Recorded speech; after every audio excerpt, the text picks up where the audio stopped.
yung pinaka-alarawan ng isang tao talaga ng masunurin. Yan, sana hindi ba siya ginawa ni Lord, no? Pero sa kanyang pong buhay, talaga po ginamit niya yung kanyang buong buhay sa pinakahuling mga araw. Matanda na siya, pero po, isa po siya sa pinakamasipag na assistant po. Yan. Siya po yung aking katuwang sa aking Bible study. Siya po ang aking katuwang sa lahat ng gawain dito.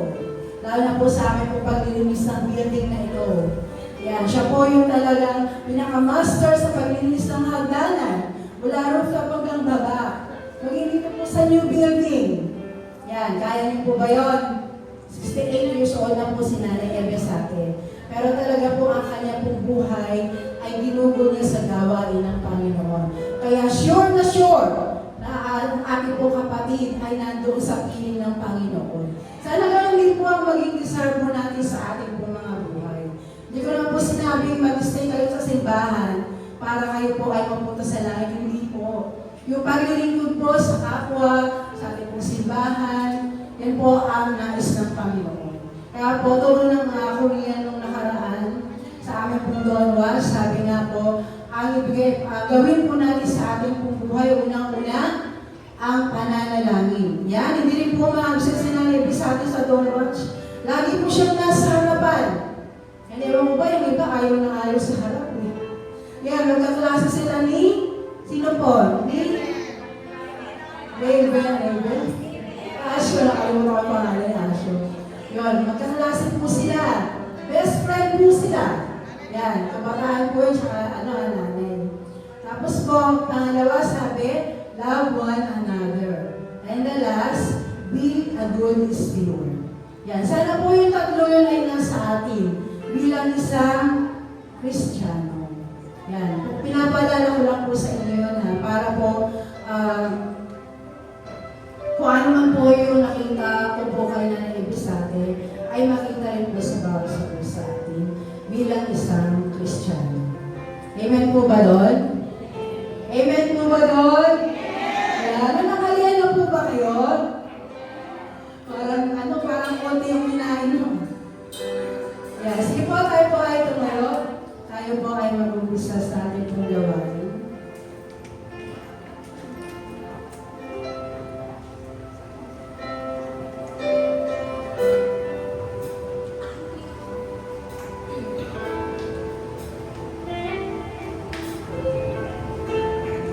Tayo po ay tumako sa pananalangin. Aming Diyos, ang yaman na salamat po, Panginoon, muli sa pagkakataon ito na pinagkala mo sa amin, Ama, na kami po, Panginoon, Lord, ay pumarito. Upang ito, O Diyos, ay aming po mapapurihan. Mapasalamatan, O Diyos, sa lahat ng kabulihan ginawa mo sa amin po mga buhay. Salamat po, aming Ama. Patuloy, O Diyos, na sa ipo namin, Lord, ibabalik ang lahat ng mga pagpupuri, magsampat pagpapasalamat, sapagat ito ang harapan dapat sa isang Diyos na katulad mo, na napakadakila, napakabuti, wagas ang pag-ibig sa aming Panginoon. Sa kabilang ulas ng aming mga karupihan, mga pagkakasala, O Diyos, hindi mo po tinignan iyon, aming Ama. Kundi patuloy, Lord, yung pag-ibig mo sa amin, ay lagi mong saliwa bawat araw, salamat po, O Diyos.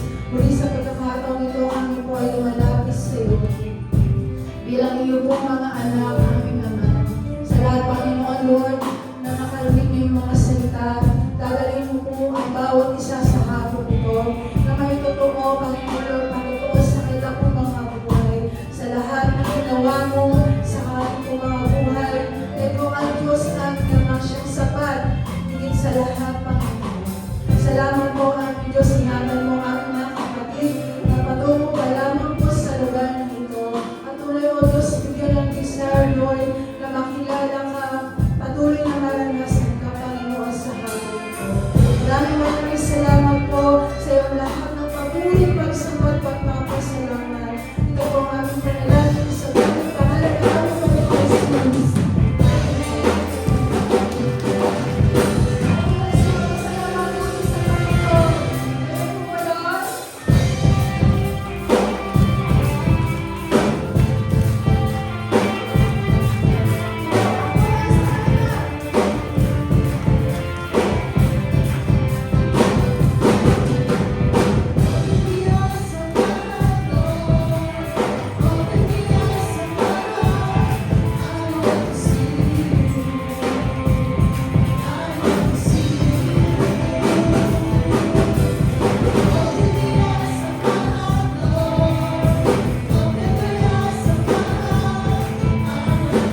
Light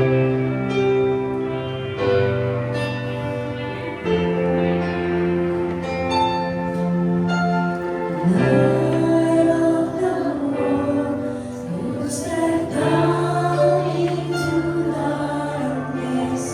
Open my eyes, let me see. Beauty that made me inside.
puso at isipan ng bawat isa, Panginoon, na narito aming Ama.